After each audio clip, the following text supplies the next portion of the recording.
صدر اعلی وقار، قرارداد میں شامل لفظ فریب سے مراد جھوٹ، دھوکہ، ہم سے مراد اسلامی جمہوریہ پاکستان میں بسنے والی وہ قوم، سہاروں سے مراد امید، سہارا، امید، آسرا۔ میں اس قرارداد کی بھرپور حمایت کرتی ہوں کیونکہ کئی بار ہم نے اس چمن کے غنچوں اور کلیوں کو اپنے ہاتھوں سے سینچا ہے، لیکن ہر بار ہماری حمیت کا سودا کرنے والوں نے ہمیں دھوکہ دیا۔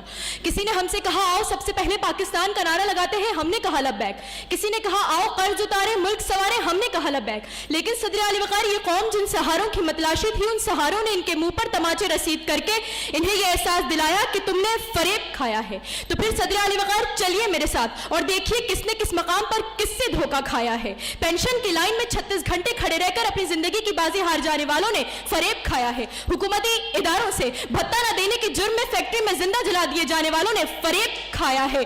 انسانیت کے علم برداروں سے 6 گھنٹے تک مسلسل فوارہ چوک پر تڑپتے رہنے والے شاہد بروہی نے فریب کھایا ہے۔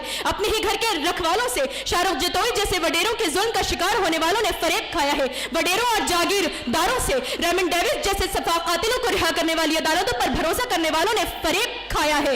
انصاف کے ٹھیکیداروں سے اپنے کندھوں پر اپنے حکمرانوں کے عالمی دوروں کے بوجھ اٹھانے والوں نے فریب کھایا ہے۔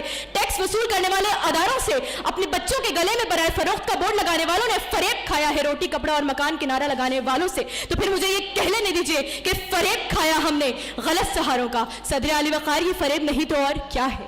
یہ غیرت کے سودے ہی تو ہیں، یہ حمیت فروشی ہی تو ہے، جہاں اس قوم کو فریب دینے کے لیے سہارے خرید لیے جاتے ہیں۔ ایک سہارا امریکی ساہوکار کا، ایک سہارا ملٹی نیشنل کمپنی کی سازش عیار کا، ایک سہارا NRO کی کیچڑ میں لت پت ہمارے شاہانے ذی وقار کا، ایک سہارا عراق، فلسطین اور کشمیر میں اپنا کالا قانون چلانے والے تھانے دار کا۔ اور ان سہاروں کے ہوتے ہوئے ہمیں فریب پر فریب دیا جاتا ہے، کبھی یہ منوا کر کہ اسلامی جمہوریہ پاکستان کو اپنا وجود برقرار رکھنے کے لیے مغرب کی چاپلوسی کرنا ضروری ہے، تو کبھی یہ منوا کر کہ ہندو بنیے کے ظلم و ستم کو بھلا کر امن کی آشا کی کشکول تھامے دربار دہلی میں گداگر بننا ضروری ہے۔ لیکن صدر اعلی وقار، ان تمام فریب کے ہوتے ہوئے بھی آج IMF کے ترازو میں آئے روز ہوتے ہماری حمیت کے سودے، سلالہ چیک پوسٹ پر اپنے ہی 26 جوانوں کا خون معاف کر کے پھر اسی پرغرور قاتل کے سامنے سجدہ ریزیاں چیخ چیخ کر کہہ رہی ہیں فریب کھایا ہم نے غلط سہاروں کا، کیونکہ تم نے لوٹا ہے صدیوں ہمارا سکون، اب نہ ہم پر چلے گا